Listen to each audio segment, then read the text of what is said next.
Hi, my name is Joyce Kim, and I have been an educator for 19 years now. I've worked at every level of education, from early childhood to post-secondary, both here in Canada and internationally. I'm very pleased today to be able to take you on a tour of my ePortfolio. This ePortfolio should serve to meet the TQS capstone project criteria, will be the final project in my Master's of Educational Technology degree, and most importantly will serve as a reflection and an overview of my learning throughout the years as a graduate student in the UBC MET program.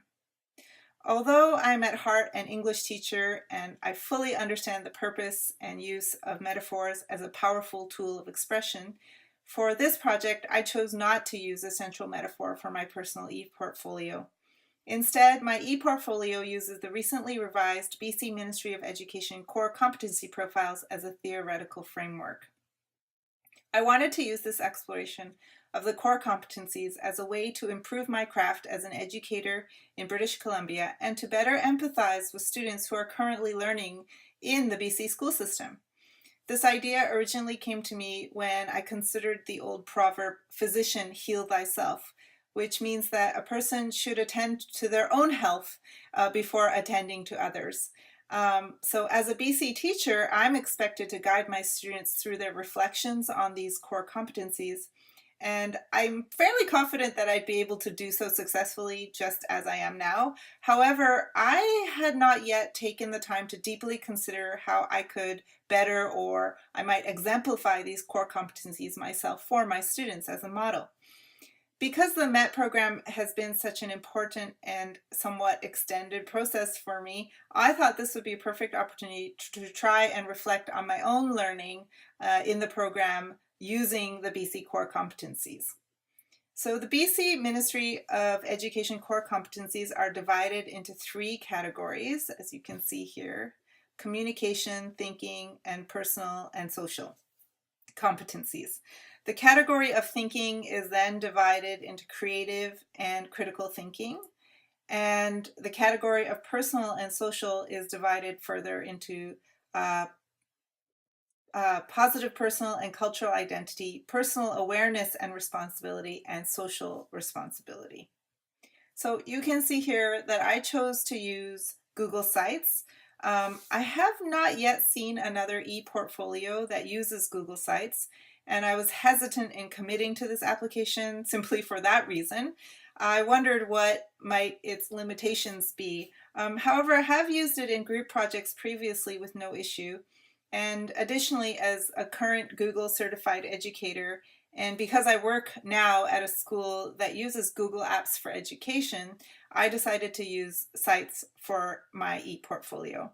It's the best tool for my current context, and as an added benefit, I can share my experiences with this application with my colleagues and students during our professional development opportunities. So I've organized the pages into the three main categories here: communication, thinking, and personal and social. And based on some feedback through peer reviews, I further divided each into sub-pages as well. So if you look here on the communication page, for example, the first header here in blue is a citation from the BC Ministry of Education site that gives the simple definition of what each competency is. And then when you further click on the link, you are directed to the draft document that gives a little bit more detail on what each of those are and how students might sort of articulate how they feel that they've met those competencies.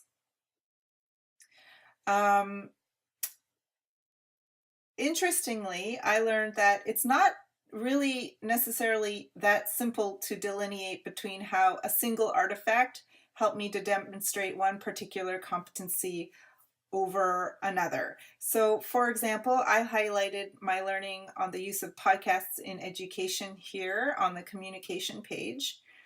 However, I also know that I had to rely on, and I grew in my thinking and personal and social competencies when I created the podcasts, because I worked with group members and I had to think creatively and critically about how I might approach this particular topic. However, in the end, I did decide that most of my learning grew in the communication competency, so have decided to highlight it here. Additionally, it was a challenge for me to quantify my own growth in certain areas. For example, I'm going to take you to the creative thinking page here. I think this is an area which I note here and further on the page that has always been a strength of mine, and I've been quite confident in it. So instead of being easy to find examples where I demonstrated creative thinking, it actually was more difficult because I think it's important for me to show that even in areas of strength, there's always the opportunity for further growth. And I didn't want it to just be a matter of, oh, I'm going to check these boxes and I'm going to show this artifact relates to this particular competency, and there you go, I'm done. I really wanted it to be an example of how I had truly reflected on my abilities and my growth over time.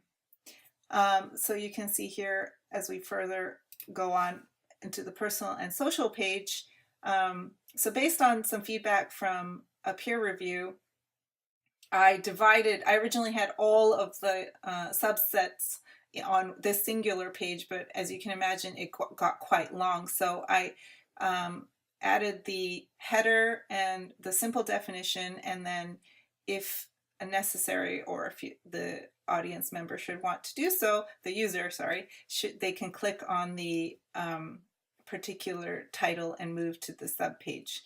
As well, on the head page of thinking, for example, I added these tiny little links at the bottom, which can take you to other main pages, which is another recommendation I had from a peer. Finally, if you look, I have a page for my references, and then I also have my assessment here, which is on a Google Doc, and I welcome you to visit and to assess this particular ePortfolio on. I hope you have enjoyed this tour. I certainly enjoyed making this, and I feel that my next steps are in bringing this back to my own classroom and possibly sharing it with my administration to show how powerful a tool portfolio can be, and how true, authentic reflection on the competencies is something that takes quite a lot of time and efforts and guidance as well. Again, thanks for watching. I hope you've enjoyed this. I certainly enjoyed making this, and best of luck to all the rest of you. Thank you.